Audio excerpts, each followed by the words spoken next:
MPD sebagai Ketua Prodi Bimbingan Konseling, yang terhormat Ibu Katarina Edeltrudis Prada Korohama, SPD MPD sebagai dosen pembimbing mata kuliah pengembangan pribadi konselor, yang terhormat Bapak Dian Sudiana Sugara, MPD sebagai pemateri, dan yang kami banggakan peserta webinar pada siang hari ini. Dan sangat antusias saya Fiorenza Teresia Dwi sebagai MC yang akan memimpin acara kita hari ini hingga berakhir.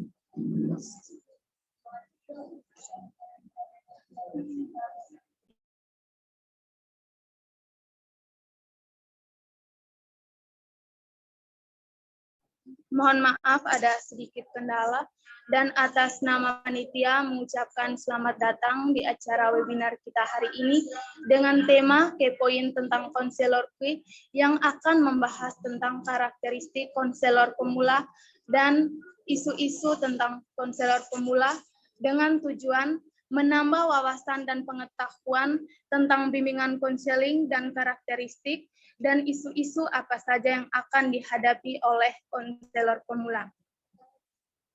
Peserta webinar yang kami banggakan, sebagai insan yang beriman, marilah kita memulai acara kita hari ini dengan berdoa. Kepada Kak Dina Akal, saya persilahkan. Terima kasih atas waktu dan kesempatan yang diberikan. Sebelum kita memulai dengan webinar kita pada pagi hari ini, marilah kita siapkan hati kita untuk menghadap Tuhan dalam doa. Dan izinkanlah saya memimpin doa ini menurut iman dan kepercayaan saya, yaitu agama Kristen Protestan. Berdoa mulai. Dialah Bapa kami ke dalam surga, Bapa yang Maha Murah dan Maha Kasih. Bapa, puji dan syukur kami anak-anak-Mu datang ke hadirat-Mu. Pada pagi hari ini, Bapa, kami akan melakukan kegiatan webinar kami. Kiranya Engkau senantiasa melindungi kami, agar kegiatan webinar kami ini berawal dan berakhir dengan baik. Ya Bapa, lindungilah kami semua, agar apa yang kami dapat pada hari ini bisa bermanfaat bagi masa depan kami. Hanya ini doa dan permohonan kami, hanya dalam nama Tuhan Yesus kami datang dan berdoa kepada Bapa di surga. Haleluya, amin. Berdoa selesai. Terima kasih Kak Dina Akal yang telah memimpin doa kita pada hari ini. Selanjutnya, mendengar dan menghayati lagu Indonesia Raya karena webinar ini dilakukan secara online. Kepada panitia saya persilahkan.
Baik, terima kasih panitia. Acara selanjutnya adalah sambutan dari Ketua Panitia kepada Kak Aprilia Aryani. Saya persilahkan.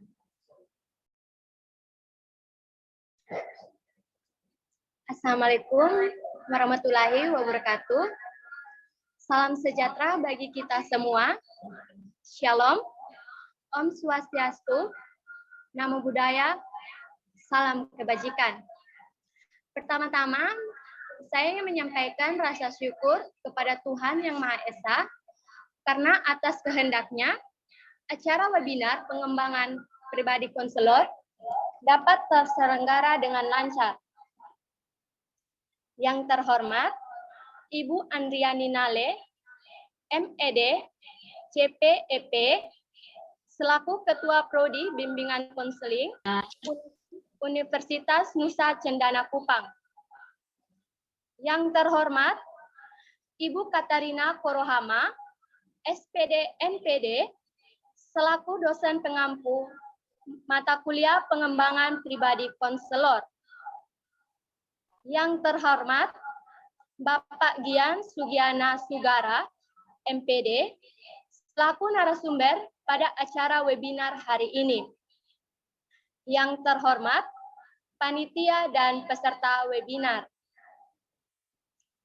Webinar pengembangan pribadi konselor adalah webinar yang membahas mengenai karakteristik konselor dan isu konselor pemula. Tujuan diselenggarakannya webinar ini untuk menambah pengetahuan mengenai karakteristik konselor dan isu konselor pemula. Oleh karena itu, dapat menjadi bekal bagi kita, mahasiswa bimbingan konseling atau calon konselor yang mengikuti webinar pada hari ini. Sehingga materi yang didapatkan dapat kita implementasikan ketika sudah menjadi guru bimbingan konseling dan memberikan pelayanan konseling secara efektif. Pembentukan panitia webinar ini dilaksanakan pada 22 November 2021. Ketua Panitia Aprilia Aryani, Wakil Ketua Panitia Edmundus Taiseran, Sekretaris Cicilia Alisnahan, dengan membentuk 3 divisi. Yang pertama, divisi kesekretariatan, kedua, divisi acara, ketiga, divisi humas dan dokumentasi. Kepanitiaan ini dibentuk untuk memenuhi tugas akhir pada mata kuliah pengembangan pribadi konselor dan untuk mensukseskan program Merdeka Belajar. Untuk saat ini, jumlah peserta yang bergabung di Zoom ada 148 orang. Saya berharap dengan mengikuti webinar ini secara sungguh-sungguh, peserta webinar mendapatkan materi yang fresh dan dapat membuka wawasan yang lebih luas tentang karakteristik konselor dan isu konselor pemula. Kepada peserta, jangan sungkan untuk mencatat materi yang belum dipahami dan silakan ditanyakan pada setiap sesi tanya jawab. Semoga teman-teman tetap bersemangat dan siap mengikuti webinar ini. Akhir kata, saya ucapkan terima kasih kepada rekan-rekan panitia yang telah mempersiapkan acara webinar ini dengan sangat baik. Semoga kerja keras rekan-rekan dibalas dengan kebaikan oleh Tuhan Yang Maha Esa. Semoga ilmu yang ada pada webinar ini menjadi berkah bagi kita semua yang mengikuti webinar. Salam sehat dan salam semangat. Baik, terima kasih Kak Aprilia atas sambutannya. Selanjutnya sambutan dari Ketua Prodi Bimbingan Konseling sekaligus yang membuka acara webinar ini secara resmi yang kami hormati Ibu Andriani Paulinale MPD CPEP, dipersilahkan untuk memberikan sambutannya. Ya, baik, terima kasih Saudari MC Nona Fiorencia. Assalamualaikum warahmatullahi wabarakatuh. Salam, salve, Om Santi, Santi Om, salam kebajikan, salam sejahtera bagi kita semua, dan selamat pagi untuk kita semua. Ya, seperti tadi telah disampaikan oleh Ketua Panitia ya, untuk hari ini kita patut bersyukur kepada Tuhan Yang Maha Esa karena berkat kasih rahmat-Nya kita dapat melaksanakan webinar pada pagi hari ini. Oleh karena itu pada kesempatan ini saya hendak menyapa yang saya hormati Bapak narasumber kita, Bapak Gian Sugiana Sugara MPD. Selamat pagi Pak.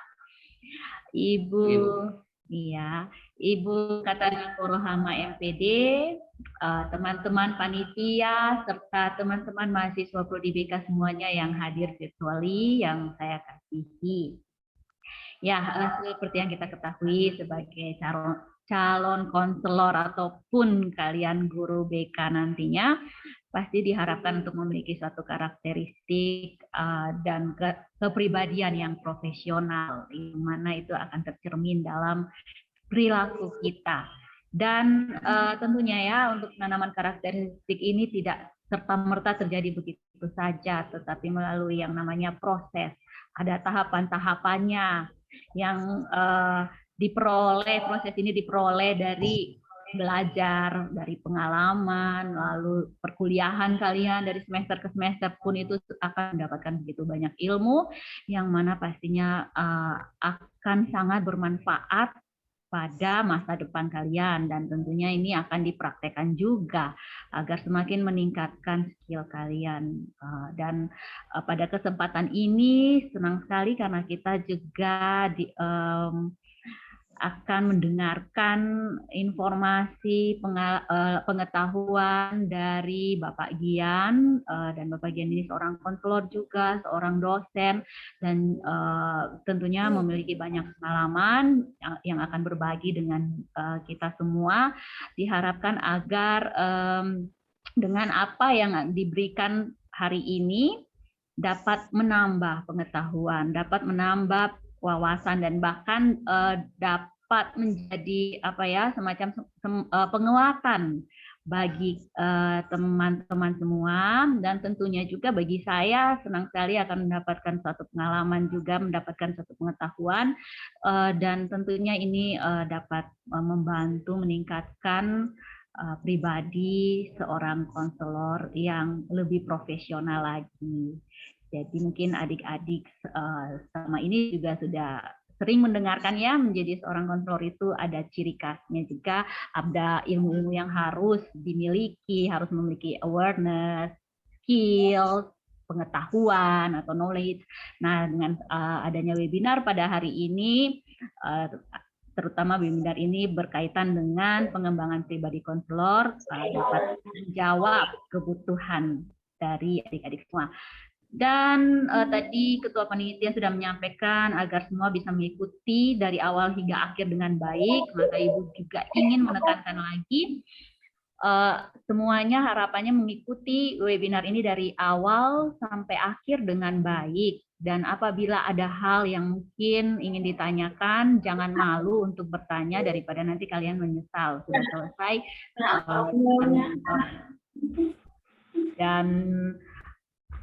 dan tidak bertanya dan akhirnya menyesal. Ya, mungkin host bisa mematikan teman-teman yang belum mute suaranya. Oke. Ya, baik. Oleh karena itu, untuk tidak memperpanjang waktu lagi, maka webinar hari ini yang mengusung tema kepoin tentang konselor, karakteristik konselor, dan isu konselor pemula, saya nyatakan dibuka. Terima kasih. Assalamualaikum warahmatullahi wabarakatuh. Shalom, salve, Om Swastiastu, Namo Buddhaya, salam kebajikan dan salam sejahtera untuk kita semua. Selamat pagi. Baik, terima kasih Ibu atas sambutannya. Selanjutnya kita sambut moderator kita yang akan memandu jalannya acara ini. Dia adalah Nevi Eliani Anissa Putri, lahir di Garut pada tanggal 19 November 1999, merupakan mahasiswa pertukaran pelajar dari IKIP Siliwangi, Program Studi Bimbingan Konseling Semester 5. Kepada Kak Nevi, saya persilahkan. Baik, saya ucapkan terima kasih ya kepada MC yang sudah mempersilahkan saya untuk memoderatori pemateri kali ini. Bismillahirrahmanirrahim. Assalamualaikum warahmatullahi wabarakatuh. Om Swastiastu, Namo Buddhaya, salam kebajikan bagi kita semua. Perkenalkan, nama saya Nevi Heliani Anissa Putri. Di sini saya akan menjadi moderator pada pemateri webinar kali ini. Nah, sebelumnya saya mau menyapa terlebih dahulu ya pemateri kita. Selamat siang, Bapak Gian. Selamat siang. Oh, ini saya dari KIP Siliwangi ya. Oh, ini Ya, MBKM. betul. MBKM berarti ya. Iya, betul, Bapak. Mahasiswanya Bu Rima ya? Betul, Bapak. Dan saya juga pernah ketemu sama Bapak. Oh, gitu. Ya. Gimana Bapak kabarnya? Alhamdulillah sehat. Baik. Alhamdulillah sehat. Bapak izinkan saya ya untuk membacakan CV Bapak terlebih dahulu. Ya, silakan.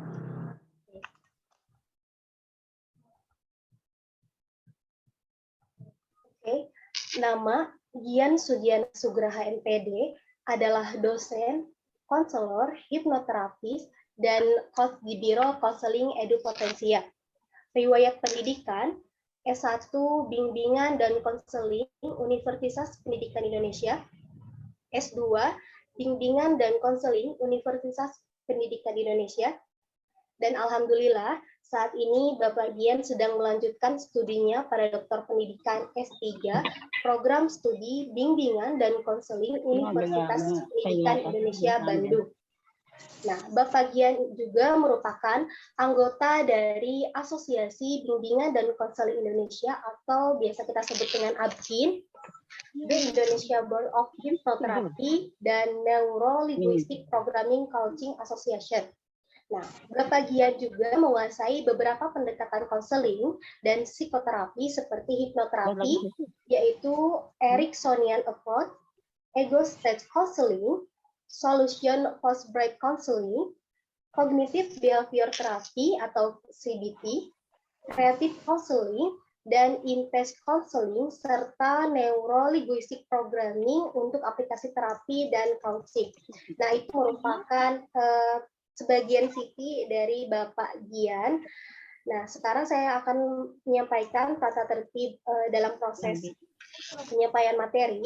Yang pertama yaitu peserta diharapkan mengaktifkan kamera ketika penyampaian materi dan mematikan mikrofon.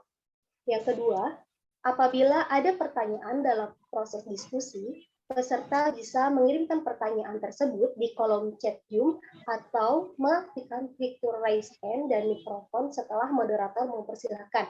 Nah, itu merupakan tata tertib diskusi pada webinar kali ini.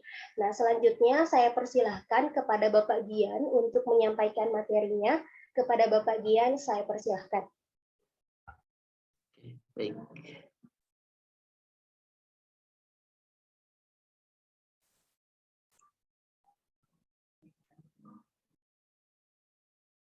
Apakah sudah nampak? Ya, sudah Bapak. Oke. Baik. Bismillahirrahmanirrahim. Assalamualaikum warahmatullahi wabarakatuh.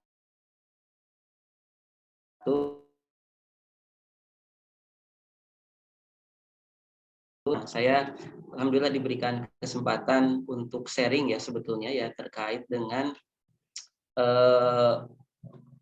pengembangan pribadi konselor ya, bagaimana cara kita menjadi pribadi konselor yang efektif ya. Sehingga topik yang akan saya sharekan adalah lesson learned from the master, how to be effective counselor ya. Jadi saya akan men-sharekan hanya dari apa yang saya alami gitu ya sebagai counselor, karena saya cukup lumayan alhamdulillah diberikan kesempatan sekitar beberapa tahun ini praktik menangani berbagai macam konseling atau klien. Dan saya akan men-sharekan terkait dengan kita belajar dari master ya, khususnya gambar yang ada di depan itu ada Rogers, kemudian Aaron Beck sama Albert Ellis ya. Tadi sudah dijelaskan ya, saya dosen ya, Tapi sebetulnya saya itu sebelum jadi dosen itu praktik sebagai terapis ya, di klinik, 2 klinik. Saya dulu di Klinik Transformasi Indonesia daerah Cimahi dulu ya. Kemudian di Biro Konseling Hidup Potensia dengan teman-teman mendirikan layanan konseling untuk masyarakat. Dan sampai sekarang Edu Potensia alhamdulillah tetap berjalan ada, dan banyak sekali pengalaman yang saya ambil dari sebuah pengalaman praktik itu sebelum jadi dosen ya. Anda bisa search nanti di edupotensia.org. Nah, saya juga sudah nulis ya 2 buku. Nah, ini buku yang pertama, terapi self hipnosis, yang kedua konseling singkat berorientasi solusi. Karena saya ngajar lebih kepada banyaknya keterampilan skill dan mata kuliah yang sifatnya sebetulnya pengembangan kesehatan mental ya. Tapi kita coba lihat bagaimana belajar dari perspektif master ya. Nah, tentu ibaratnya ada pertanyaan awalan ya. Nah, sebelum kita mulai, saya kutip dari kata-kata Rogers ya, bahwa the good life is a process, not a state of being, it is direction, not a destination. Tadi di awal dijelaskan oleh Ibu Kaprodi bahwa proses untuk menjadi seorang konselor itu tidak muncul begitu saja, betul. Nah, karena ini adalah proses pembentukan dan melalui proses yang panjang. Nah, jadi tidak seperti itu saja, tiba-tiba Anda jadi konselor, kemudian Anda jadi konselor yang sangat baik, gitu. Tidak, tapi ini merupakan proses untuk menjadi. Nah, the good life is a process. Jadi hidup yang baik juga sebetulnya adalah bagian dari proses. Tidak muncul begitu saja. Ini merupakan hasil dari berbagai pengalaman, peristiwa yang membuat kita menjadi lebih baik. Nah, ini juga diarahkan, gitu. Jadi untuk jadi seorang konselor itu diarahkan. Bukan hanya jadi tujuan akhir, tapi diarahkan di dalam proses itu. Nah, sebelum jauh berbicara itu, kita mulai dari beberapa pertanyaan awalan. Nah, ketika Anda menjadi seorang konselor, pasti ada awal ya. Pertanyaannya, siapa itu konselor ya? Seperti apa itu profil konselor yang ideal itu ya? Dan bagaimana mengembangkan diri agar menjadi pribadi konselor yang sejati. Nah, jadi sebetulnya kita akan mulai dari pertanyaan dulu, siapa itu konselor ya, supaya kita lebih paham sebetulnya konselor itu apa, seperti apa, apakah ini sesuatu yang baru, sesuatu yang lama, atau seperti apa gitu ya, dan bagaimana profil yang ideal itu ya. Nah, dan terakhir bagaimana mengembangkan diri agar menjadi pribadi konselor sejati. Nah, pertanyaan ini mungkin setidaknya mudah-mudahan bisa menjawab Anda nanti setelah ya saya menjelaskan ini ya. Nah, kita lari dulu ke undang-undang ya. Apa itu konseling? Ya. Apa itu konseling? Kita pertanyakan dulu apa itu konseling ya. Jadi konseling itu menurut jurnal terbaru yaitu hubungan profesional yang memberdayakan keluarga dan kelompok dalam mencapai ini ya, kesehatan mental, kesejahteraan, pendidikan, dan tujuan karir. Jadi konseling itu di Amerika itu sudah luas ya, didefinisikan sebagai hubungan profesional yang memberdayakan keberagaman, baik setting individu, keluarga, ataupun kelompok dalam mencapai ini tujuannya, kesehatan mental, kesejahteraan, pendidikan, dan tujuan karir. Nah, dalam konteks Indonesia, saya kutip dari Prof. Prayitno, ya, bahwa yang terbaru itu konseling adalah pelayanan bantuan oleh tenaga profesional kepada individu atau kelompok untuk pengembangan kehidupan efektif sehari-hari. Jadi kuncinya ini, pengembangan kehidupan efektif sehari-hari dan penanganan kehidupan efektif sehari-hari yang terganggu dengan fokus pribadi mandiri yang mampu mengendalikan diri melalui penyelenggaraan berbagai jenis layanan dan kegiatan pendukung dalam proses pembelajaran. Nah, jadi tugas Anda itu dalam perspektif Indonesia, ini perspektif Amerika. Di Amerika itu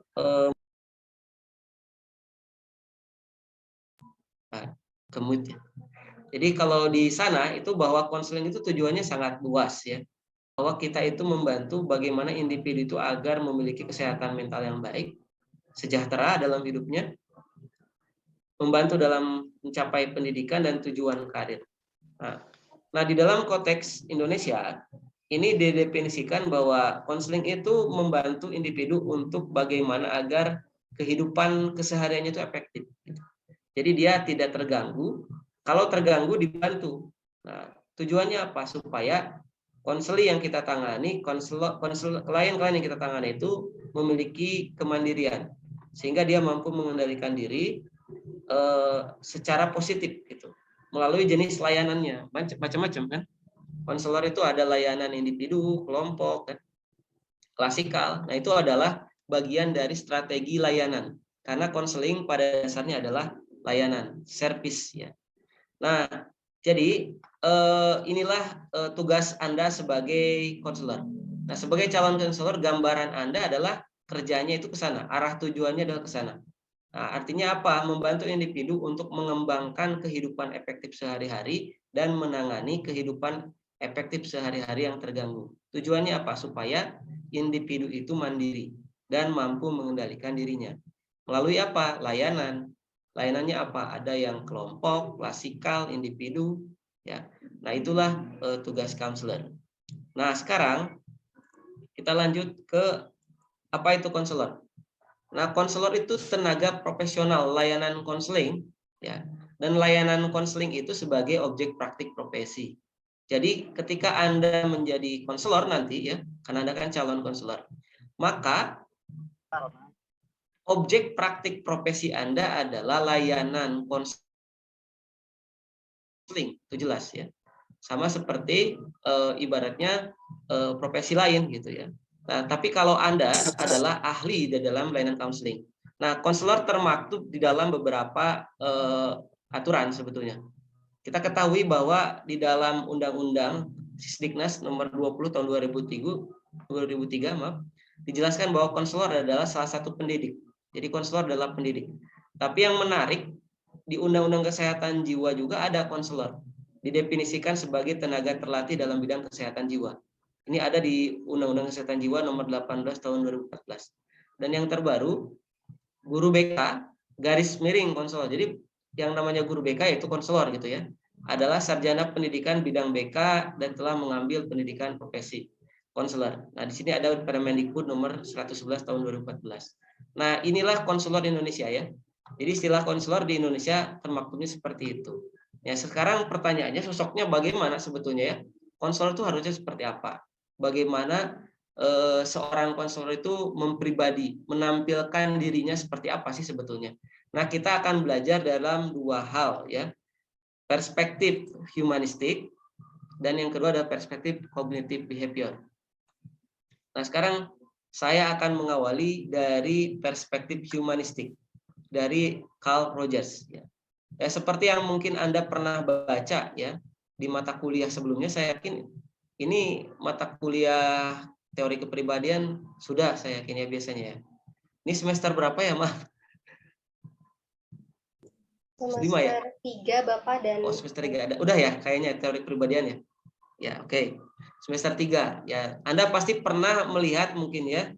Ini muka fotonya ini ya. Ini namanya Carl Rogers ya. Dia seorang pengembang dari humanistic counseling atau psychological humanistic movement ya. Yang mana kita bisa belajar banyak dari Rogers. Jadi sebetulnya menurut Rogers itu pribadi itu apa gitu kan? Nah, menurut Rogers, ya orang itu setidaknya punya dua dasar kebutuhan. Pertama, self-actualization, yaitu kebutuhan untuk mewujudkan potensi yang dimilikinya. Setiap dari diri kita itu punya keinginan, punya kebutuhan dan ingin mengaktualkan ya kebutuhannya itu. Ya, cek. Oke. Nah, jadi self-actualization itu adalah salah satu kebutuhan dasar yang perlu untuk diwujudkan gitu. Kedua, positive regard, kebutuhan untuk diterima. Nah, selain kita mengaktualkan potensi yang kita miliki, maka menurut Rogers sebetulnya kita juga butuh untuk diterima atau dihargai orang lain. Istilahnya adalah positive regard ya. Nah, positive regard yang datang dan tumbuh karena suatu kondisi yang bersyarat. Nah, gini ya. Kalau kita ingin diterima oleh orang lain dengan syarat gitu kan, atau kita mensyaratkan diri kita kalau saya ingin menerima diri kita kalau seandainya bla bla bla. Misalkan kalau saya bahagia kalau teman saya itu banyak, ya. Nah, kalau temannya tidak banyak, bagaimana? Tidak bahagia. Nah, itu adalah contoh bersyarat. Jadi menurut Rogers, untuk orang tumbuh berkembang menjadi pribadi, gitu, dia itu jangan mensyaratkan apapun. Gitu. Jadi kita perlu untuk menerima kondisi kita apa adanya, tanpa ada syarat apapun. Tapi kalau misalkan kita mensyaratkan sesuatu pada diri kita, apalagi dengan mengikuti ekspektasi orang lain, maka ini disebut dengan conditional positive trigger. Jadi kita tidak akan tumbuh berkembang menjadi pribadi yang lebih baik, ya, kalau kita selalu mensyaratkan diri kita dengan berbagai hal. Saya bahagia kalau misalkan ya,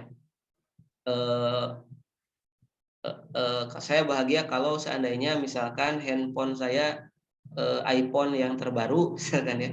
Nah, atau saya bahagia kalau seandainya sesuatu yang ingin diterima oleh orang lain, bukan atas dasar diri kita. Nah, ini yang kurang tepat seperti itu ya.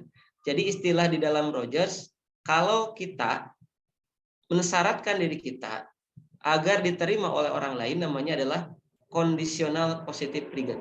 Dan itu membuat orang tidak bahagia. Dan akhirnya tidak tumbuh dan tidak berkembang secara positif. Nah, oleh karena itu, setidaknya kita perlu merealisasikan diri kita secara positif. Apa itu? Nah, kita belajar lagi dari teori Rogers. Oke. Yang pertama, masalah dasar manusia itu karena dua kebutuhan yang konflik, harus dipenuhi kedua-duanya. Nah, kita merasa terpuruk dan merasa ada yang salah dengan diri kita sehingga mempengaruhi diri kita.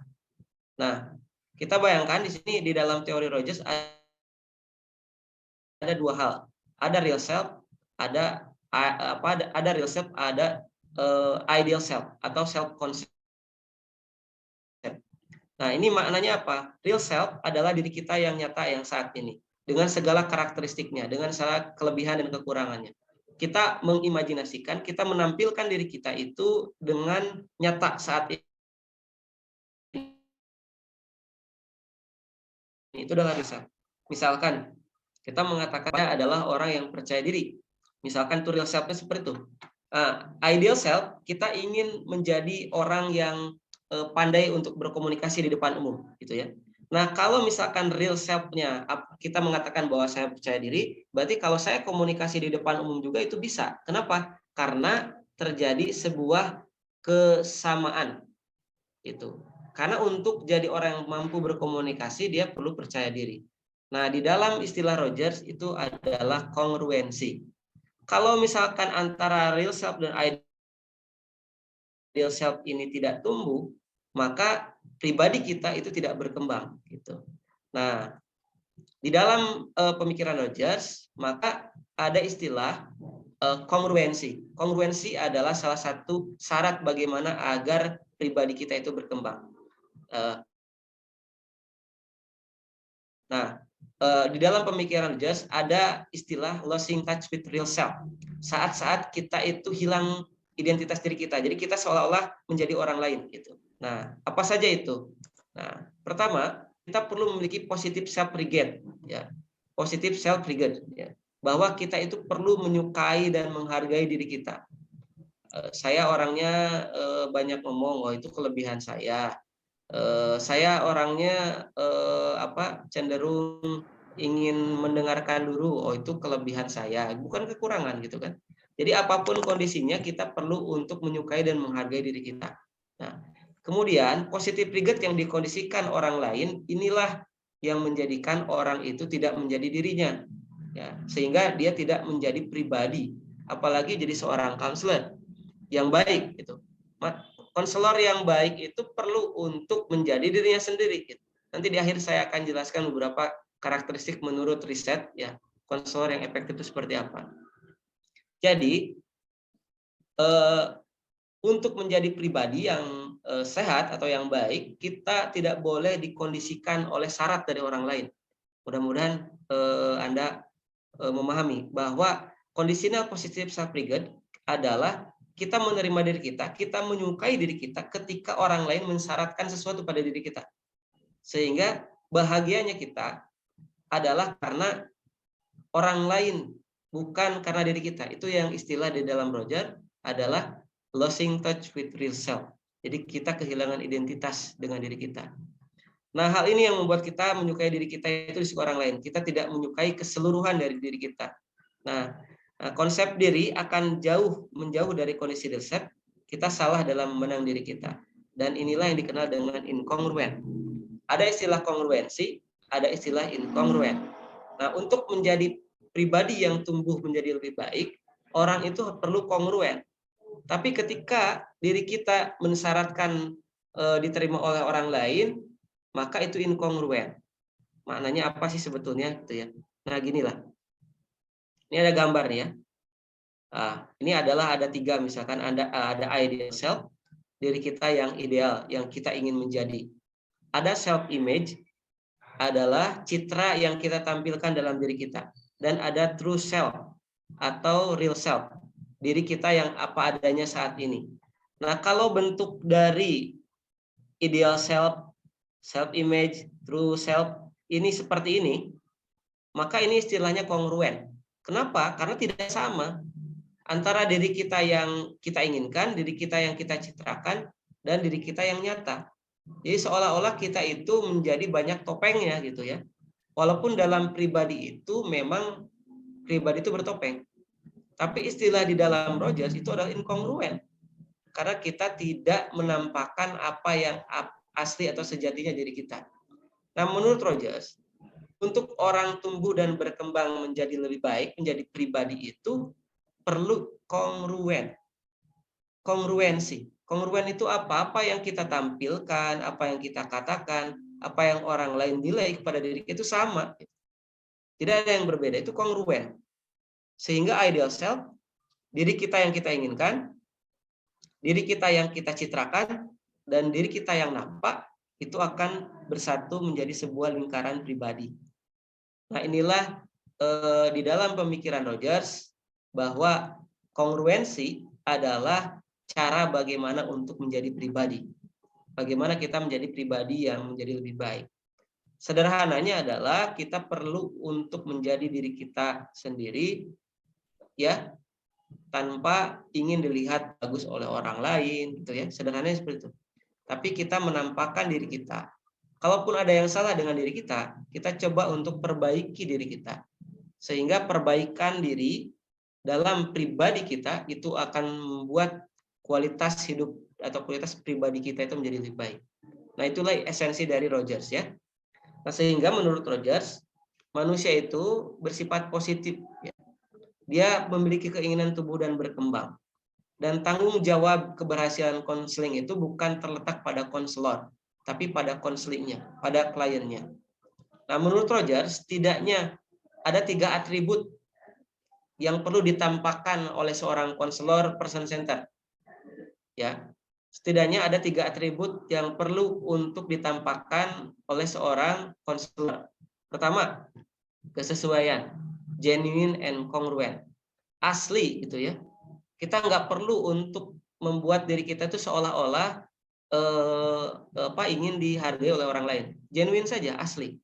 Ya, genuine ini seperti apa ya? Kita menampilkan diri kita itu tidak mengada-ada, ya apa adanya aja seperti itu. Itu genuine, ya. Asli. Kedua, perhatian positif dan tanpa syarat, atau istilahnya adalah unconditional positive regard. Jadi kita menampilkan menghargai orang lain tanpa syarat apapun. Kalau Anda nanti jadi konselor, misalkan Anda dapat konseling klien yang itu tidak sesuai dengan standar Anda. Maksudnya anak misalnya dapat klien atau konselingnya itu misalkan ya, ini contoh aja, kotor misalkan ya, bau misalkan ya. Nah, kemudian Anda nggak suka hal itu, maka Anda jangan dalam arti menolaknya ya. Kalau begitu Anda mensyaratkan itu, tapi perlu kita menerima saja dulu gitu kan, tanpa syarat apapun. Jadi kita perlu menerima orang tanpa syarat apapun. Nah, kemudian yang 3, pemahaman empatik yang akurat. Artinya apa? Menurut Rogers, supaya orang atau pribadi konselor itu berkembang, maka dia harus empati, melihat, ya, bukan hanya melihat, tapi turut merasakan apa yang terjadi pada konselor atau klien itu. Ini adalah empathic understanding. Jadi bagaimana konselor itu memiliki kemampuan memahami dunia subjektif klien. Nah, inilah yang menjadi inti dari pemikiran Rogers. Dan Rogers dianggap sebagai tokoh yang sangat berkontribusi besar sekali dalam dunia profesi konselor, karena memang secara dasar seorang konselor itu harus memiliki pribadi yang positif, yang memiliki kesadaran untuk tumbuh dan berkembang terus menjadi dirinya yang lebih baik. Ya, oke, sekarang kita lanjut kedua. Nah, mudah-mudahan Anda sudah kenal juga ya dua orang ini. Pertama yang atas adalah Albert Ellis, pengembang dari Rational Emotive Behavior Therapy, dan yang kedua yang di bawah adalah Aaron Temkinbeck, ya, pengembang dari Cognitive Therapy. Nah, di dalam pemikiran dua orang tokoh ini menjelaskan bahwa orang itu tidak tumbuh berkembang, pribadi itu tidak menjadi lebih baik, itu karena beberapa hal, ya. Nah, saya akan jelaskan. Menurut Ellis, manusia itu terlahir dengan potensi rasional dan irasional. Nah, ketika orang tidak berkembang pribadinya, maka dia itu terlalu irasional. Untuk membuat orang tumbuh dan berkembang sehingga kualitas pribadinya menjadi lebih baik, dia perlu untuk memiliki keyakinan yang rasional. Jadi memiliki rational belief supaya apa? Tumbuh secara sehat, ya. Nah, di dalam pemikiran Beck ada beda istilah. Istilahnya ada distorsi kognitif. Jadi kesalahan orang dalam berpikir itu akan membuat orang mengalami distorsi kognitif, ya. Dan distorsi kognitif itu membuat orang berpikir maladaptif sehingga salah dalam menginterpretasikan sesuatu. Contoh gini, misalkan ya, Anda ibaratnya punya teman, ya. Teman Anda itu biasanya suka main bareng, misalkan dia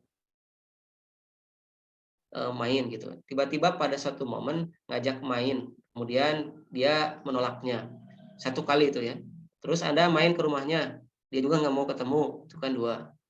Yang ketiga kali Anda ajak main lagi, ternyata dia juga nggak mau. Nah, kemudian Anda katakan di dalam pikirannya bahwa dia sudah tidak mau lagi berteman dengan saya.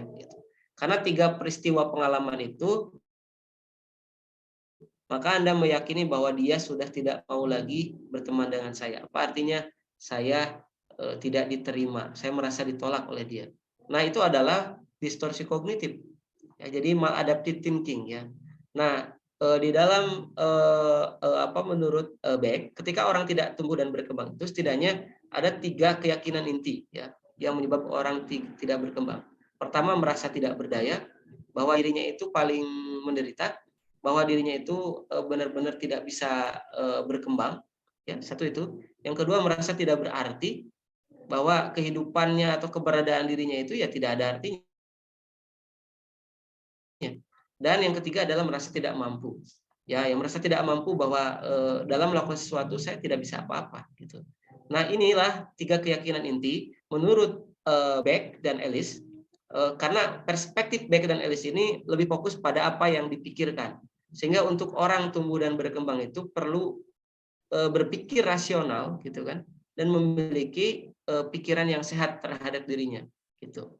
Nah, karena pikiran ini memiliki kecenderungan untuk menghancurkan, ya, kadang menghindari pemikiran tertentu gitu kan, mengulangi kesalahan, kadang percaya tahayu, intoleransi terhadap frustasi, menyalahkan diri, dan bahkan akhirnya ya menghindari aktualisasi potensi, ya.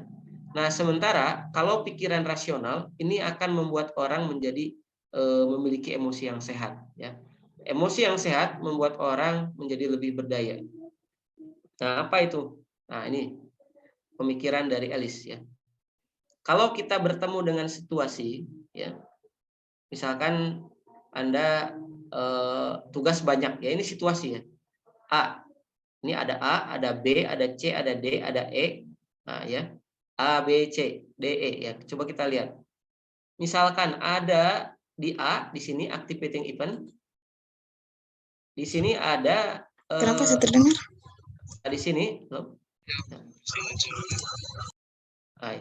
Oke, di A ini tugas banyak misalkan ya. Tugas kuliah banyak itu A. Nah, ada irrational belief. Irrational belief-nya saya sepertinya tidak mampu untuk mengerjakan tugas itu. Ya, nah di irrational belief ini. Nah, sehingga ketika berpikiran saya tidak mampu, ya saya tidak mampu untuk menuntaskan tugas, maka akhirnya ada konsekuensi yang tidak sehat. Apa? Perasaannya menjadi cemas, ya, menjadi tidak tenang. Perilakunya bagaimana? Menunda-nunda karena merasa tidak mampu mengerjakan tugas. Nah, ini yang dimaksud bagaimana pikiran itu kalau kita mau bertumbuh berkembang, maka kita perlu memiliki rational belief seperti yang di bawah. Nah, ini. Nah, coba kalau misalkan keyakinan terhadap tugas banyak, keyakinan yang kita lakukan adalah saya mampu untuk mengerjakan tugas walaupun sedikit demi sedikit, misalkan ya. Kalimatnya seperti itu. Saya mampu mengerjakan tugas walaupun sedikit demi sedikit. Nah, ini adalah pikiran rasional. Maka akan membuat orang memiliki konsekuensi yang sehat. Bagaimana? Misalkan orang itu akan menjadi lebih percaya diri dan mulai perilakunya jadi bagaimana? Mulai mengerjakan sedikit demi sedikit. Nah, ini adalah cara memahami bagaimana pribadi itu tidak tumbuh dan berkembang dalam pemikiran Ellis. Nah, di dalam pemikiran Ellis, pikiran irasional ini perlu dipertanyakan kembali. Istilahnya adalah didispute, perlu diubah, ditantang gitu kan. Tujuannya apa? Supaya terjadi perubahan yang efektif. Kenapa perlu didispute?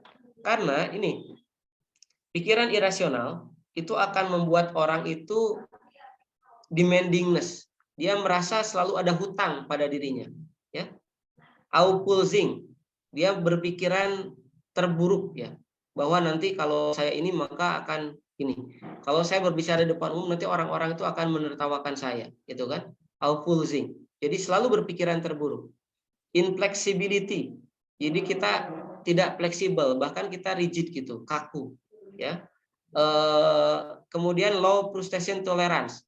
Jadi toleransi terhadap frustrasi kita rendah.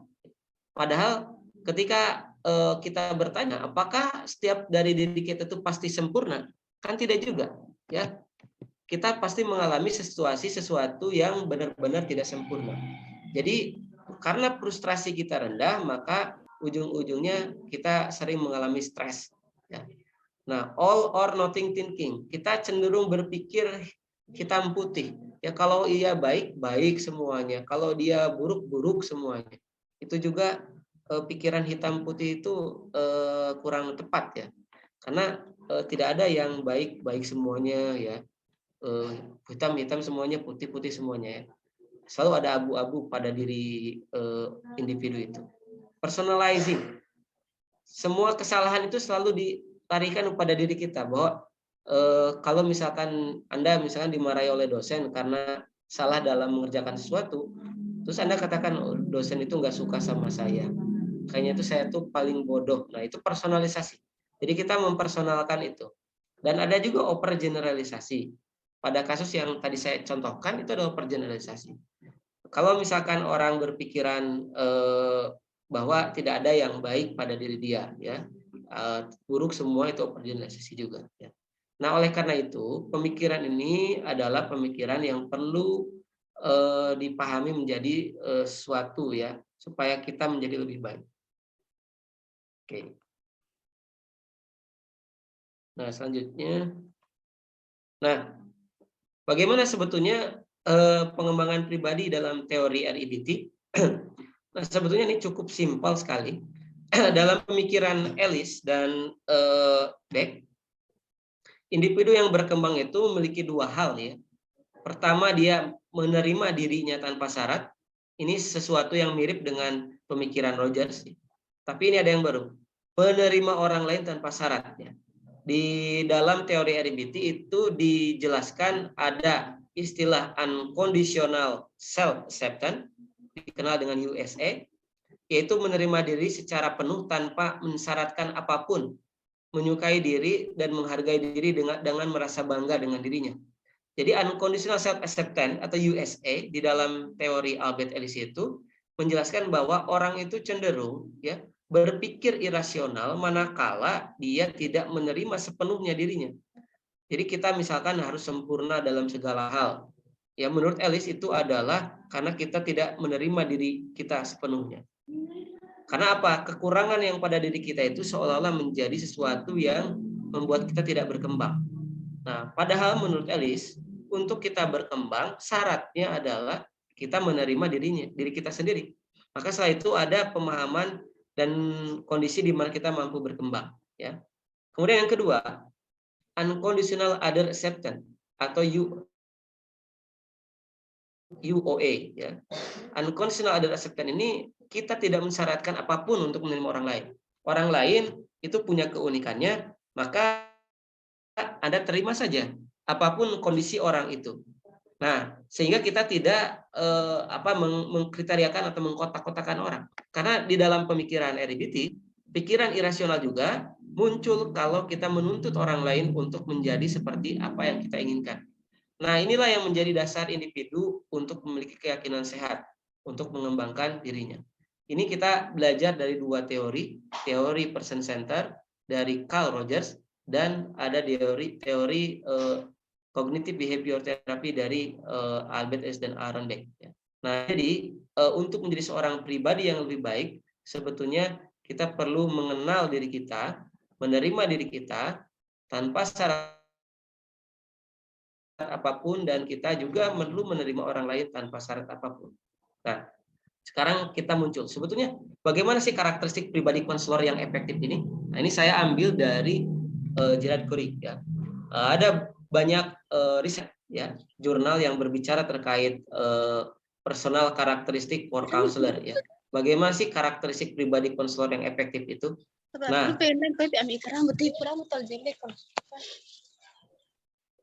oke. Nah, karakteristik konselor yang efektif itu menurut Corey itu ada 14. Ada di jurnal yang saya baca 22 ya. Tapi menurut saya ini yang paling bagus di Korea yang bisa menjelaskan bagaimana karakteristik pribadi konselor itu.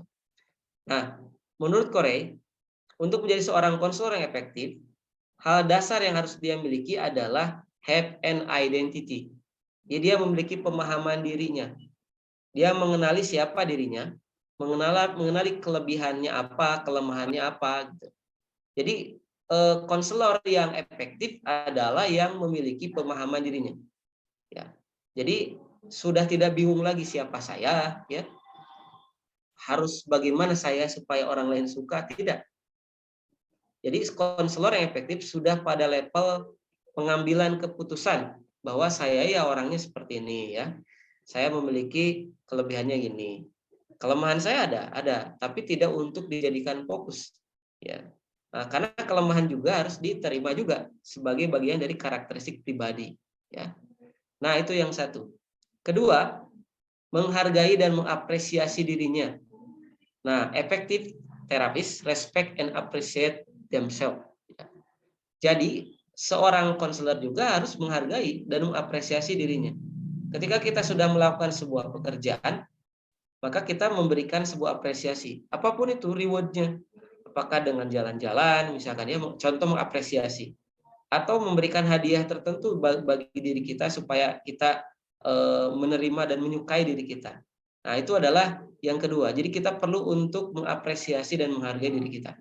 Nah, yang ketiga, konselor yang efektif adalah open to change, berpikiran terbuka untuk berubah. Dia tidak menutup diri terhadap berbagai kemungkinan, tapi justru dia terbuka terhadap perubahan. Tidak terlalu terkukung dengan sebuah keyakinan dirinya, tapi dia sangat terbuka terkait dengan perubahan-perubahan itu. Ya, kemudian yang selanjutnya, karakteristik yang lain adalah effective therapist make choice that are life oriented. Ya, dapat mengambil keputusan yang berorientasi pada kehidupannya. Nah, jadi seorang konselor yang efektif dia harus bisa mengambil keputusan yang berorientasi pada kehidupannya. Singkat sederhananya adalah dia bisa mengambil keputusan untuk dirinya sendiri gitu. Tidak mengambil keputusan itu atas dasar orang lain gitu. Agar orang lain suka maka saya gini. Enggak. Tapi dia self decision ya. Jadi ketika dia mengambil keputusan yang sesuai dengan dirinya. Nah, selanjutnya yang kelima adalah konselor yang efektif itu asli ya.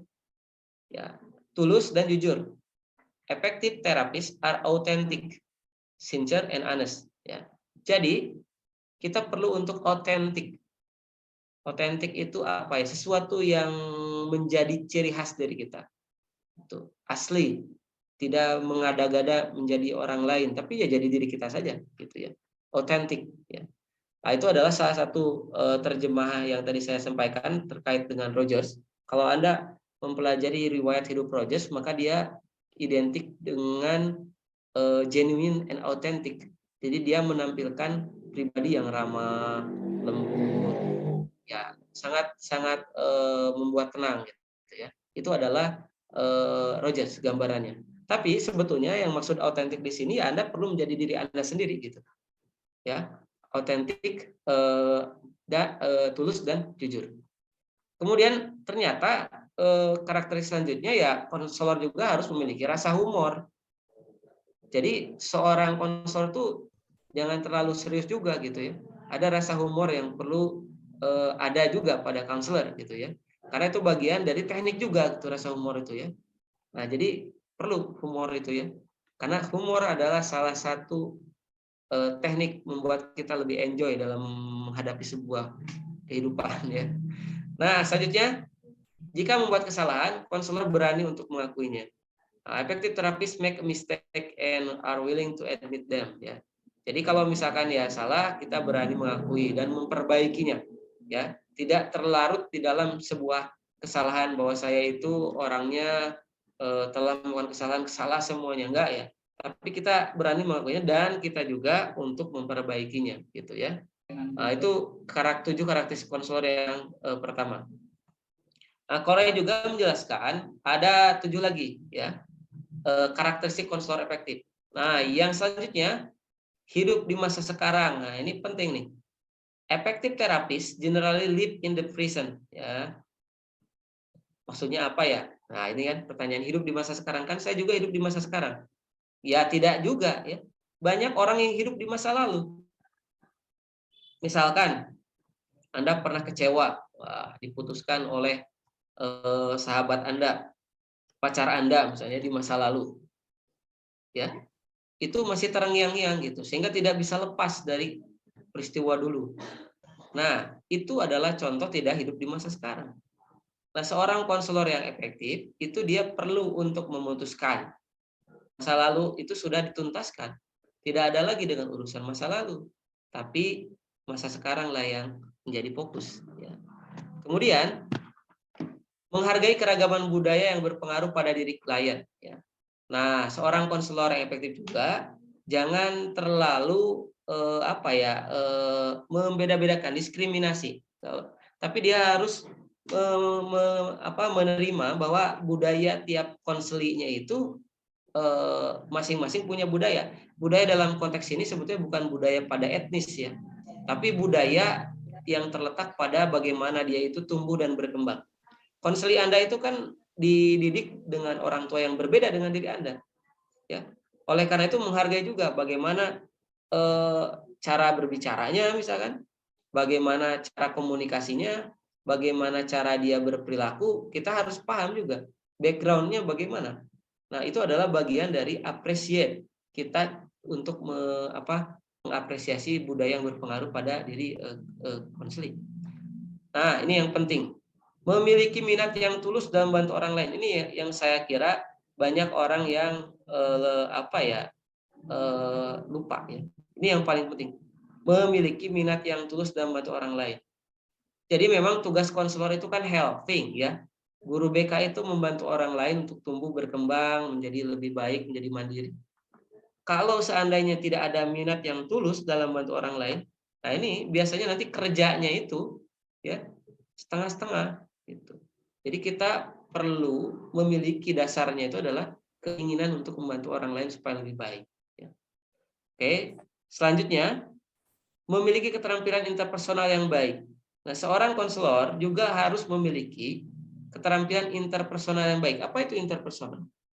Ya, dia harus menjalin relasi dengan orang lain baik, ya, dengan rekan kerjanya, dengan lingkungan tempat kerja dia.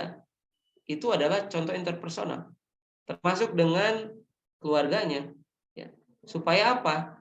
Interpersonal yang baik ini nanti akan membuat membuat konselor itu menjadi lebih ibaratnya sehat lagi gitu kan, menjadi lebih baik. Karena yang perlu untuk sehat mental itu bukan hanya kliennya, konselornya pun harus sehat mental dulu. Gitu ya.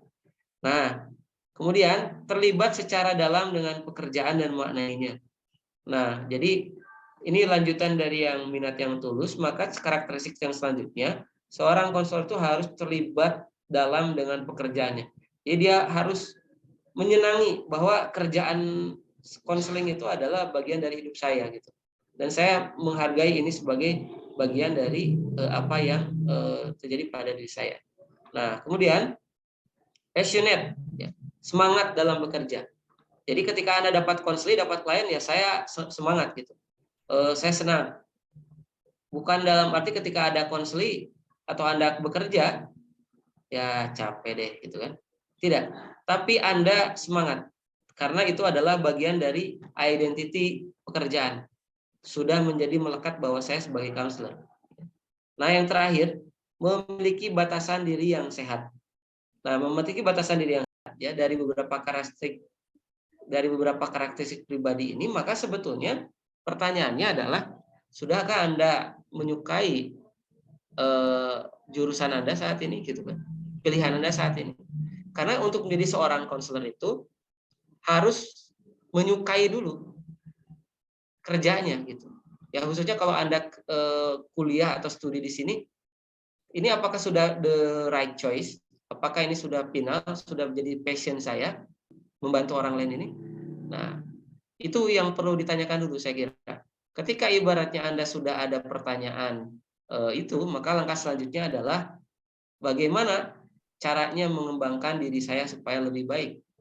Nah, itu kita bisa jawab dalam dua perspektif yang tadi saya jelaskan. Apakah Anda mau melihat dalam perspektif person center? Maka untuk jadi seorang konselor menurut person center, ya kita perlu asli, unconditional positive regard, ya, empati. Itu adalah bagian-bagian karakteristik dasarnya.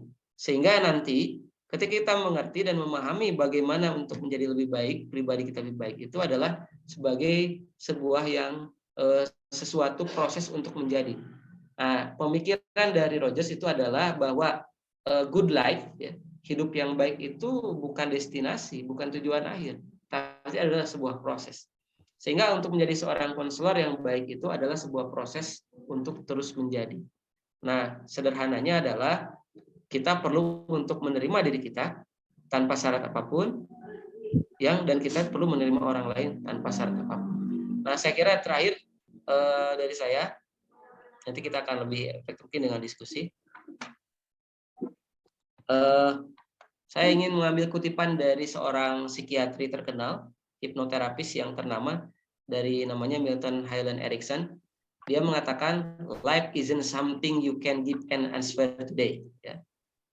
You should enjoy the process of waiting, the process of becoming what you are. There is nothing more delightful than planting flower seed and not knowing what kind of flower are going to come up. Nah, jadi hidup itu adalah sebuah proses, ya, yang kita tidak mungkin tahu ada jawabannya saat ini, tapi kita perlu untuk sabar menunggu. Dan prosesnya adalah dengan cara apa? Seperti, ya, Anda mengairi bunga, ya. Kemudian bunga itu kan akan mekar, ya. Dan kita tidak tahu bagaimana bunga itu mekarnya menjadi seperti apa. Nah, begitu juga dengan kepribadian. Jadi yang penting pada diri kita sebagai seorang calon konselor adalah kita perlu seperti bunga yang kita airi, itu tumbuh terus berkembang menjadi lebih baik. Dan di kemudian hari kita tidak tahu menjadi seperti apa diri kita. Karena pada dasarnya yang baik, hidup yang baik itu adalah sebuah proses berkelanjutan yang terus. Dan menurut Rogers tidak ada pribadi yang ujungnya. Tapi untuk menjadi seorang pribadi adalah sebuah proses perbaikan dan perbaikan. Saya kira seperti itu dari saya. Mudah-mudahan bermanfaat. Kita lanjutkan saja dengan diskusi supaya lebih baik. Dan terima kasih. Dan saya serahkan kepada moderator untuk melakukan tanya jawab. Terima kasih. Assalamualaikum warahmatullahi wabarakatuh. Baik Bapak, terima kasih atas penyampaian materinya, sangat bagus sekali. Sekarang kita lanjutkan ya ke sesi tanya jawab diskusi. Nah, sebelumnya untuk teman-teman yang ingin bertanya bisa menggunakan raise hand atau menulis pertanyaannya di chat Zoom. Kepada teman-teman yang ingin bertanya, saya persilahkan.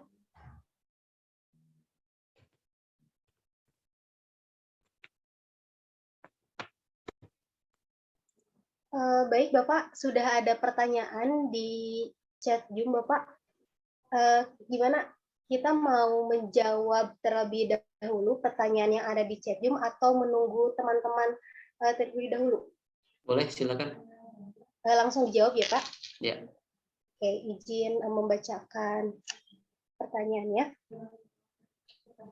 Pertanyaannya dari Fitriani Farid. Selamat pagi untuk kita semua. Mohon izin bertanya.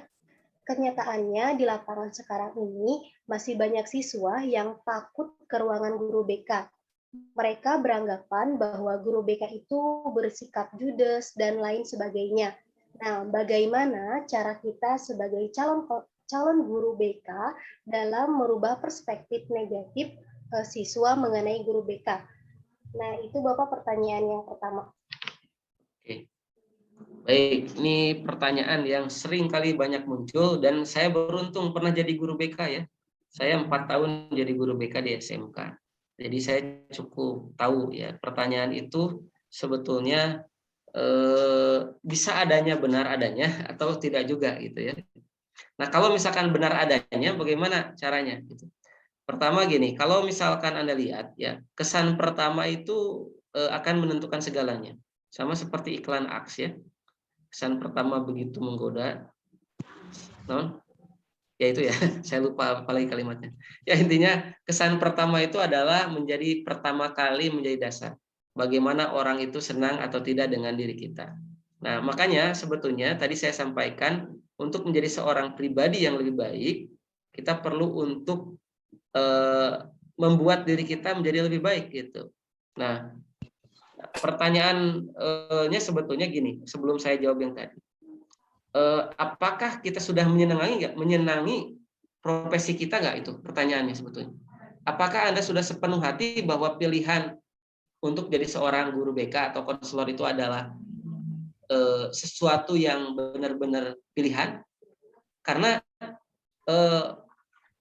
profesi konselor ini profesi membantu, profesi yang membuat orang itu terbuka, dan kadang kita juga bosan juga gitu kan mendengarkan ya. Kalau di dalam sesi individual ya, kalau misalkan ada yang problem atau ada yang konseling dengan Anda, itu kan aktivitasnya adalah mengurusi hal itu.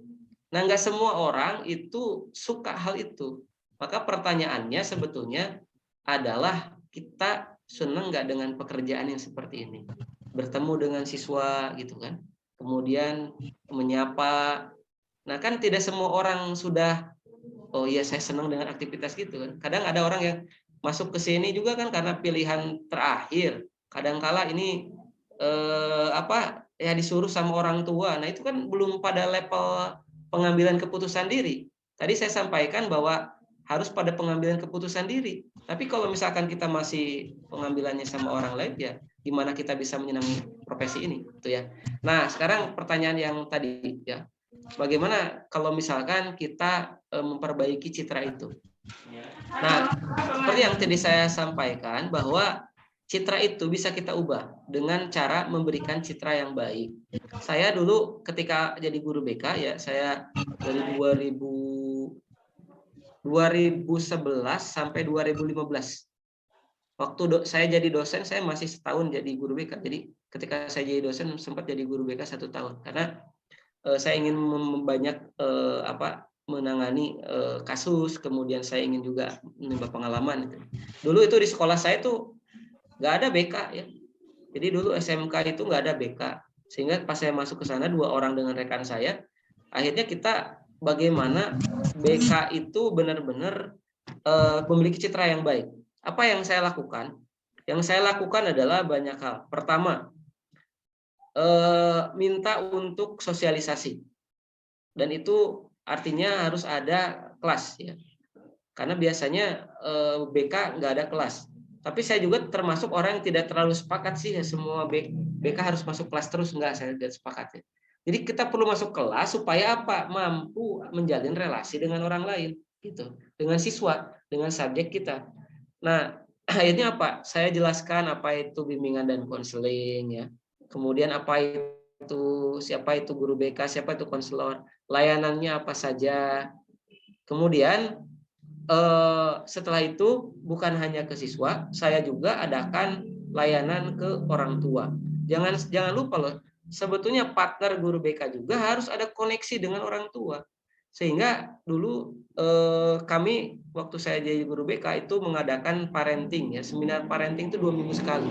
Jadi orang tua diundang, ibaratnya mendengarkan terkait dengan parenting. Kenapa?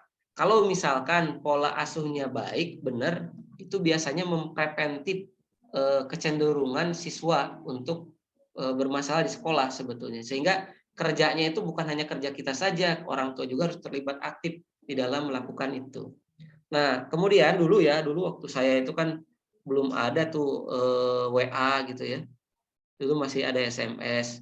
Nah, itu ngadain juga layanan curhat ya. Namanya kan siswa taunya curhat, ya udah sok curhat ke nomor ini. Nah, kadang-kala kan ibaratnya itu merasa difasilitasi dan selalu ada saja yang komunikasi. Akhirnya apa? Perlahan-lahan citranya baik ya. Kami tidak mengurusi pertama rambut panjang kemudian dicukur, itu bukan, awas ya, itu bukan kerjaan BK. Diam di depan depan pintu sekolah, kemudian memberikan hukuman, itu bukan guru BK ya. Sekali lagi, itu wakase kesiswaan. Jelas itu kerjaan wakase kesiswaan adalah melatih kedisiplinan, dan bahkan bukan wakase kesiswaan yang hukumnya ya biasanya harusnya ya sebetulnya ada khusus bagian keamanan di sana ya. Saya tidak pernah 4 tahun sebagai konselor sekolah atau guru BK melakukan hal itu. Yang saya lakukan adalah kerjasama dengan orang tua, kemudian melakukan kerjasama dengan lembaga-lembaga tertentu, sampai saya masih ingat ketika saya sebagai guru BK, saya kerjasama dengan Save the Children, lembaga, kalau Anda pernah dengar, itu yang bergerak dalam bidang anak, ya, penanganan anak. Beberapa tahun saya kerjasama, sampai diwawancarai oleh Save the Children dari dari Kanada kalau nggak salah dulu tuh. Orang luar datang ke sekolah mewawancarai gimana sih layanan BK di sini gitu. Sampai seperti itunya gitu. Jadi tidak ada, dan selama saya waktu jadi guru BK kebanyakan justru siswa yang mau konseling ya. Kebanyakan. Bahkan satu hari saya bisa konseling sampai 3 klien. Dan itu melelahkan juga sih sebetulnya.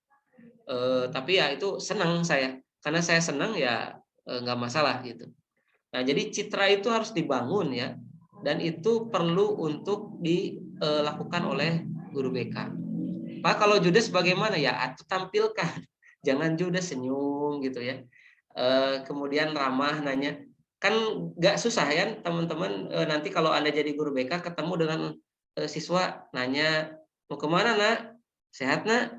Cukup gitu aja ya.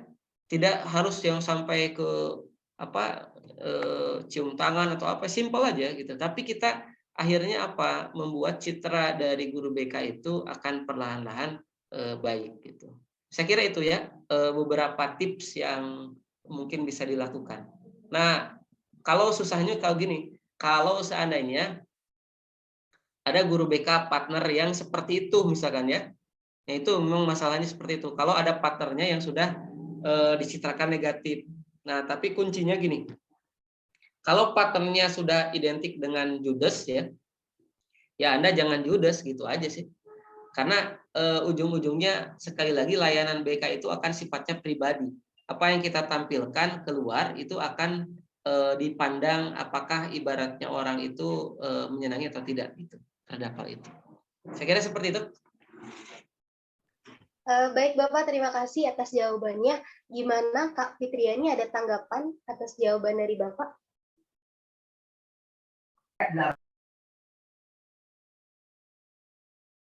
Oke, baik. Lanjut saja ya Pak, ada yang bertanya kembali di chat Zoom itu dari Kak Asti Helalaga. Nah, untuk Kak Asti Helalaga, apakah mau menyampaikan pertanyaannya secara langsung?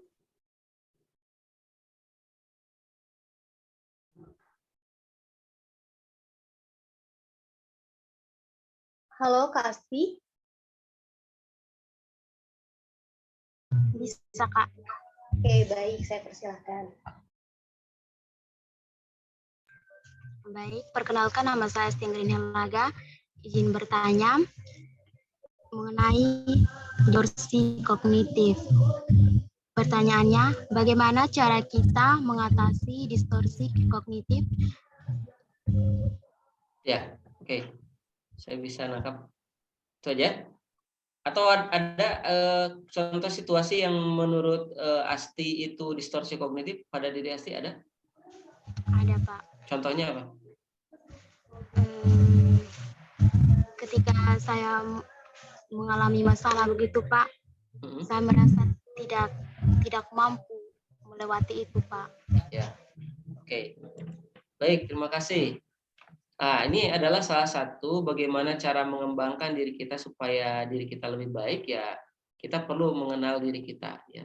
Nah, bagaimana kalau kita ada kekurangan, kita seringkali merasa tidak mampu. Ketika kita merasa ada masalah, seolah-olah kita merasa tidak bisa melakukan sesuatu apapun. Nah, menurut RIBT, kita perlu untuk mengubah kalimat yang saya tidak mampu ini menjadi yang positif. Jadi misalkan saya tidak mampu, kita ubah ya. Saya mampu melakukan sesuatu walaupun sedikit-sedikit misalnya. Nah, jadi sederhananya bukan berpikir positif, tapi kita mengatakan kalimat positif pada diri kita. Beda ya kalau berpikir positif itu di sini ya aktivitasnya tuh. Tapi kita mengatakan, diucapkan, ya saya tidak mampu. Stop. Jadi kamu harus mengatakan stop berpikir seperti itu. Ya. Saya tidak mampu, stop. Saya mampu melakukan sesuatu walaupun seperlahan-lahan. Itu. Jadi itu adalah latihan. Semakin kita mengatakan istilahnya adalah self talk. Ya. Apa yang kita ucapkan secara positif pada diri kita itu akan membuat kondisi psikologis kita menjadi lebih stabil. Ya. Contoh kalau misalnya kita katakan saya tidak mampu, kalau setiap masalah saya itu selalu saja merasa tidak berdaya. Nah itu kan rasanya akan menjadi cemas, menjadi hilang semangat. Tapi kalau kita ubah, saya mampu untuk lebih baik, saya mampu, saya berani. Kalimatnya yang positif itu diucapkan saja, saya mampu, saya berani. Ya. Itu adalah tips bagaimana caranya mengubah self talk negatif menjadi self talk positif. Jadi mengubah kalimat diri, bukan pikiran, kalimat diri diubah. Ya, itu ya tipsnya dari saya. Seperti itu paling. Baik Bapak, gimana Kak Asti, ada tanggapannya atas jawaban dari Bapak Gian? Tidak ada, Kakak. Terima kasih, Pak. Oke, sama-sama. Bapak, kita lanjut ke pertanyaan yang ketiga ya Pak, karena ada pertanyaan dari Kak Javerius. Nah, untuk Kak Javerius, apakah ingin menyampaikan pertanyaannya secara langsung? Ya. Baik, saya persilakan Kak. Baik, jadi izin bertanya, pertanyaan saya, jika kita memiliki pemikiran yang amat adaptif, bagaimana cara kita menangani? Terima kasih. Ya, ini pertanyaan yang serupa dengan Asti ya tadi. Terima kasih Zefirius. Kalau maladaptif itu sebetulnya kesalahan dalam berpikir ya. Kayak tadi contoh kasusnya saya sudah tidak dibalas misalnya WA ya, WA satu di-read aja misalnya. WA yang kedua nggak dibuka-buka, WA yang ketiga di-read aja. Kita katakan pada diri kita, dia sudah nggak suka lagi sama saya gitu ya. Itu contoh maladaptive thinking. Jadi kita melakukan sebuah self judgment bahwa diri kita itu negatif. Gitu. Nah, oleh karena itu, bagaimana cara mengubahnya? Mengubahnya sebetulnya adalah bagaimana caranya kita itu pertama menyadari bahwa itu negatif kalimat itu. Saya tidak diterima, saya tidak disukai lagi oleh dia. Itu negatif tuh. Saya tidak disukai oleh dia. Karena apa kejadiannya? WA-nya hanya di-read aja misalnya ya. Atau WA berkali-kali tapi tidak dibalas. Nah, ubah menjadi apa? Meskipun WA tidak dibalas bukan berarti dia tidak menyukai saya, mungkin dia sibuk. Itu contohnya ya. Atau kalimatnya menjadi gini. Dia sedang sibuk, tidak membahas WA, tidak apa-apa dan saya tenang, saya mampu. Gitu aja. Kalimatnya dirubah lagi. Nah, itu memang dari beberapa, kalau saya nangani klien ya konseling, itu yang saya lakukan adalah melakukan semacam ini kalimat apa yang ada pada diri klien itu gitu kan. Kemudian kita bantu coba untuk mengubah itu. Nah, karena kalau kita sudah punya pemikiran atau pernyataan self talk-nya positif pada diri kita, maka kita akan tumbuh, berkembang untuk menjadi lebih baik. Nah, oleh karena itu menurut Ellis atau Beck bahwa yang penting supaya kita tumbuh dan berkembang itu dua ya. Menerima diri kita tanpa syarat, menerima orang lain tanpa syarat gitu. Jadi gak usah mensyaratkan apapun, terima saja sepenuhnya diri kita. Begitupun orang lain. Saya kira seperti itu. Baik Bapak, terima kasih atas jawabannya. Gimana Kak Jeferius, ada tanggapannya? Tidak ada. Oke, terima kasih. Baik, untuk teman-teman ada yang ingin ditanyakan kembali?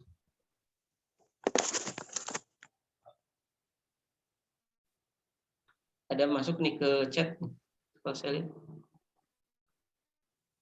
Oh iya, satu pertanyaan terakhir ya Pak. Oke. Bagaimana cara konselor memberikan kesan positif terhadap siswa agar siswa dapat leluasa menuangkan masalahnya? Terima kasih. Oke, bagaimana memberikan kesan positif terhadap siswa dapat leluasa? Nah, oke. Pertama gini, untuk memahami itu, mengapa Anda percaya bahwa ketika Anda sakit Anda harus ke dokter? Itu mungkin harus dijawab pada diri kita ya. Mengapa dokter itu dipercayai? Kalau kita sakit ya harus ke dokter gitu. Nah, itu adalah sama pada konselor juga. Bagaimana caranya guru BK itu ketika orang atau siswa itu membutuhkan ya datangnya ke guru BK gitu. Jangan sampai justru ketika ada masalah datangnya itu ke ya yang misalkan ya yang lain gitu ya. Justru banyaknya kan ketika siswa bermasalah datangnya malah ke yang bukan ahlinya.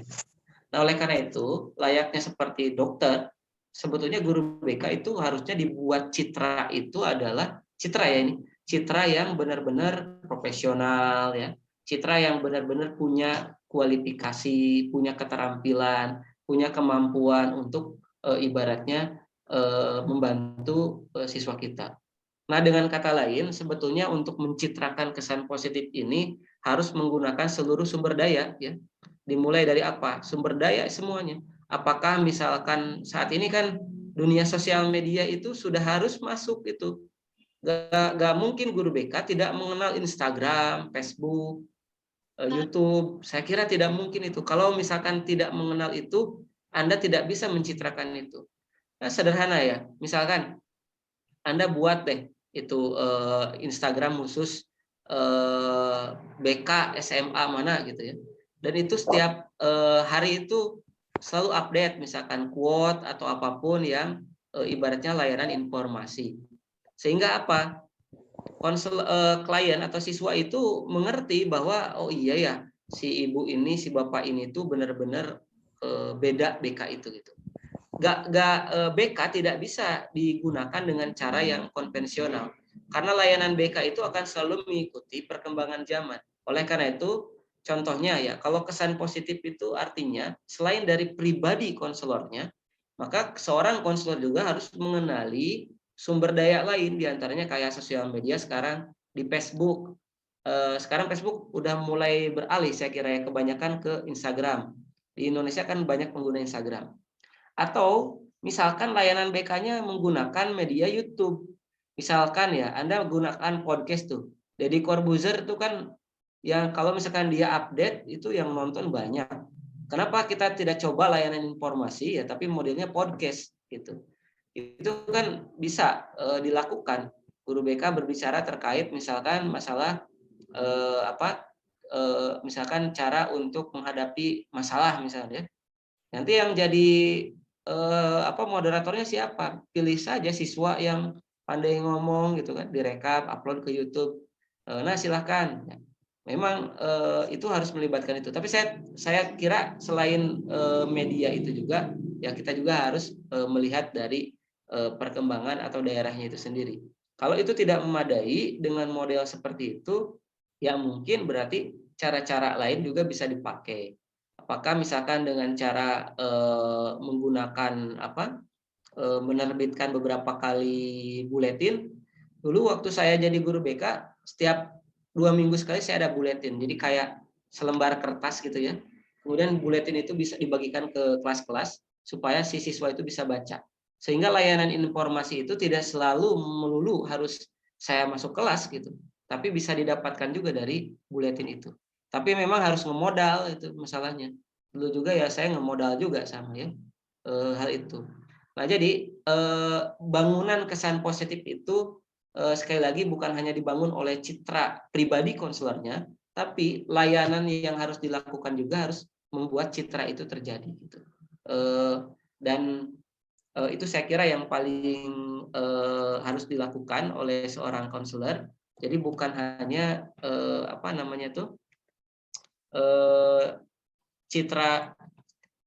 citra pribadi, tapi perlu juga dibangun dengan citra layanannya. Jadi kualitas layanannya harus benar-benar terbangun lebih baik. Saya kira seperti itu. Apakah ini sudah jadi penutup terakhir? Iya Bapak, pertanyaan ini menjadi penutup terakhir. Baik, sebelum kira itu saya izinkan dulu mungkin ya, karena ini terakhir. Jadi kalau mohon ininya, kalau Anda ibaratnya mau tahu terkait dengan aktivitas saya, boleh itu ini saya kirimkan ya. Saya aktif di YouTube.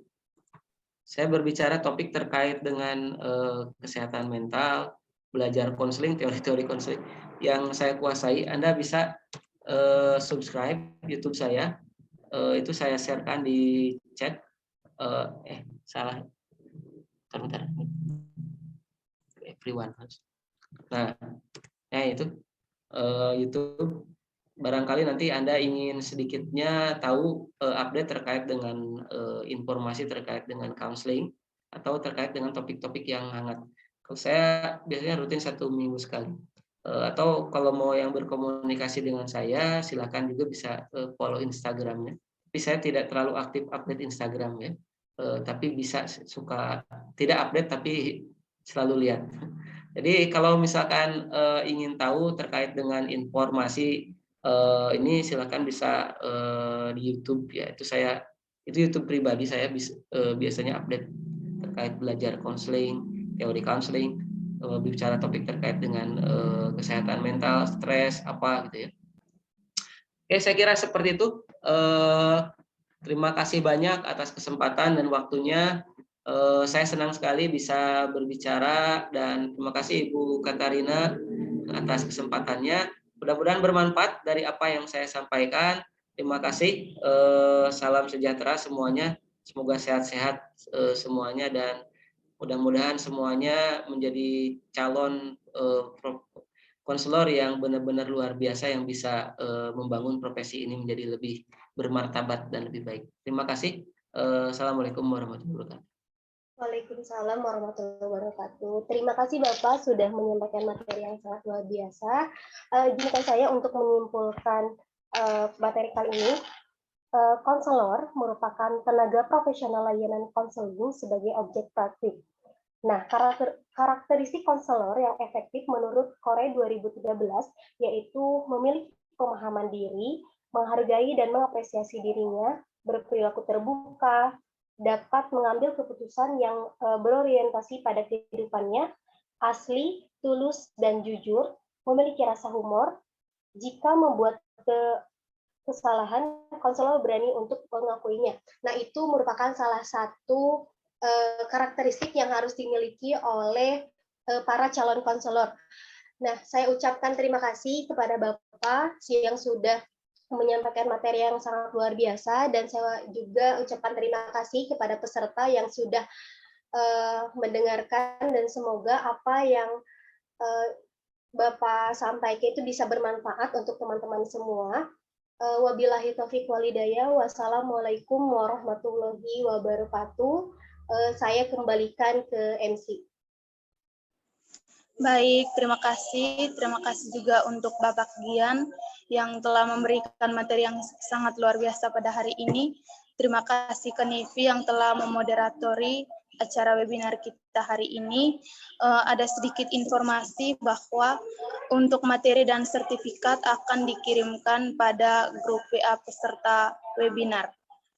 Selanjutnya, waktu dan kesempatan saya berikan kepada Ibu Katarina Edeltrudis Pradak Rohama untuk menyampaikan sambutannya sekaligus menutup acara webinar kita hari ini secara resmi. Kepada Ibu, waktu dan kesempatan saya persilahkan. Baik, terima kasih Fiorenza. Assalamualaikum warahmatullahi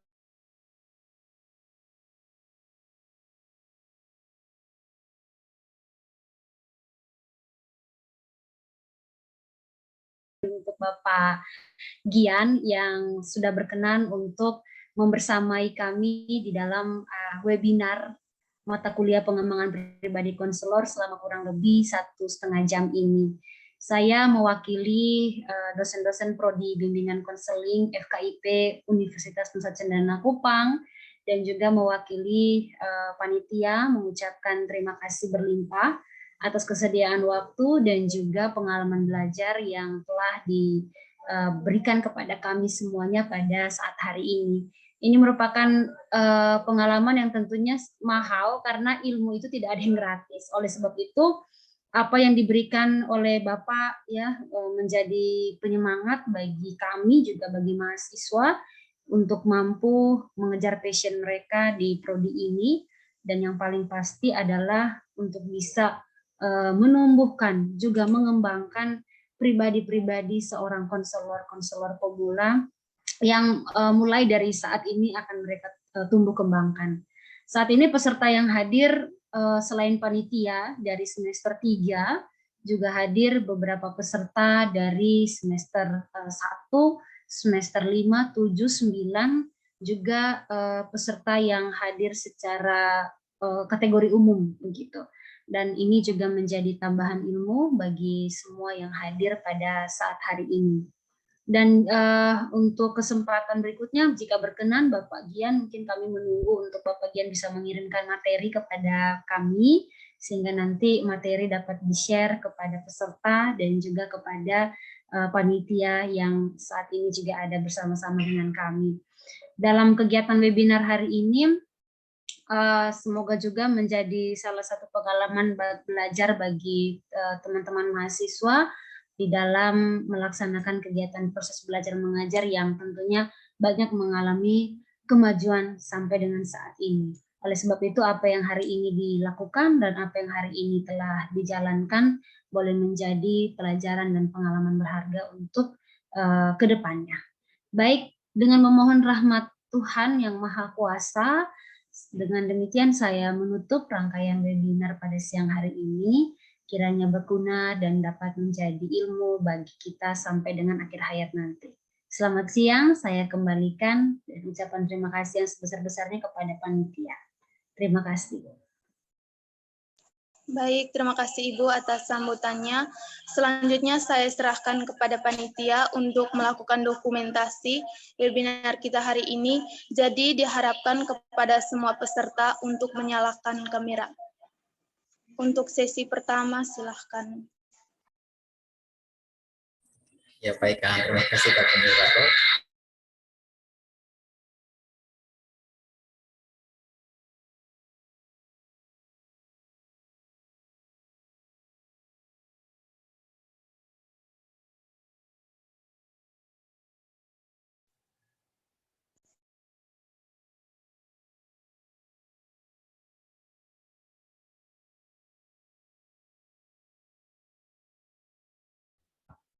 Panitia bisa dikasih aba-aba ya fotonya.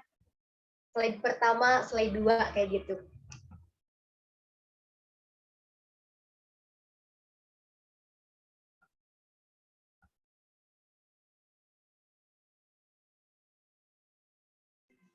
Untuk slide pertama silahkan.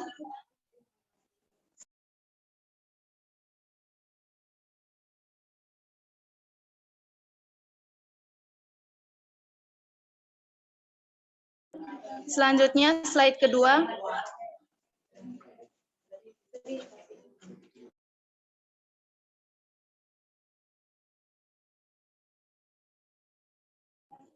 Slide ketiga.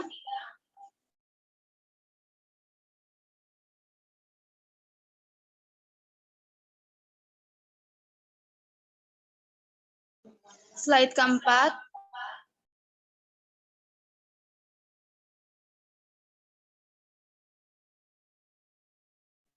Slide kelima.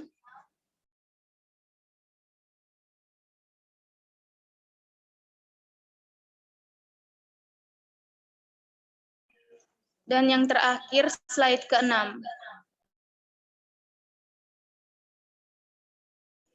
Baik, terima kasih panitia yang telah melakukan dokumen.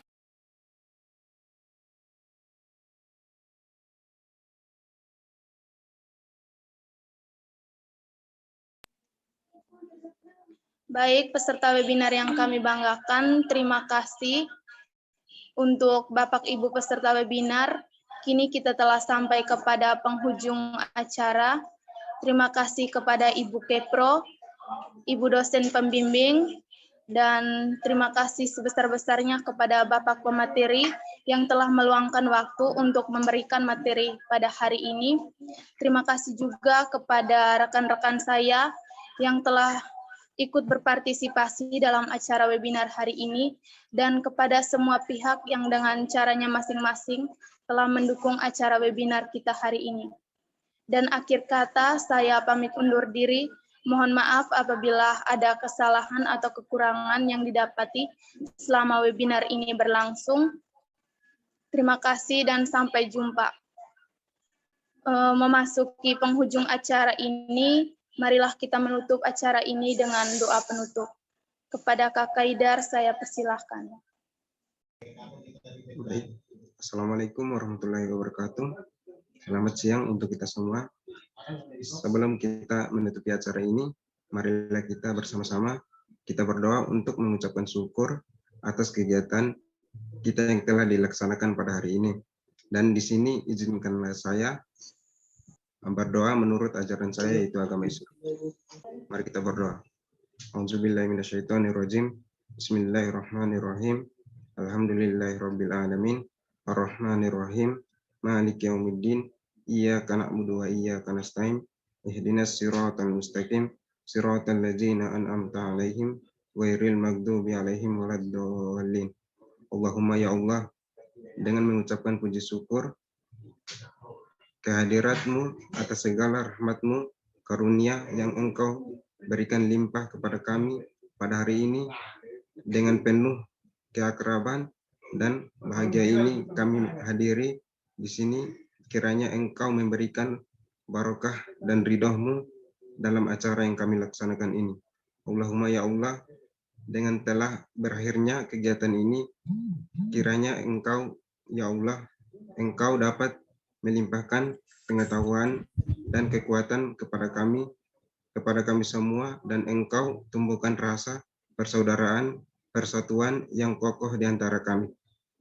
Rabbana dunia hasanah wa fil akhirati hasanah wa qina adzabannar. Subhana rabbika rabbil izzati amma yasifun wa salamun alal mursalin walhamdulillahi rabbil alamin. Terima kasih. Terima kasih. Terima kasih teman-teman panitia, Pak Gian, terima kasih banyak untuk. Terima kasih semuanya ya, saya pamit ya. Selamat siang. Terima kasih. Yuk, selamat siang. Ya, selamat siang Pak. Terima kasih. Terima kasih teman-teman panitia semuanya dan peserta izin live ya.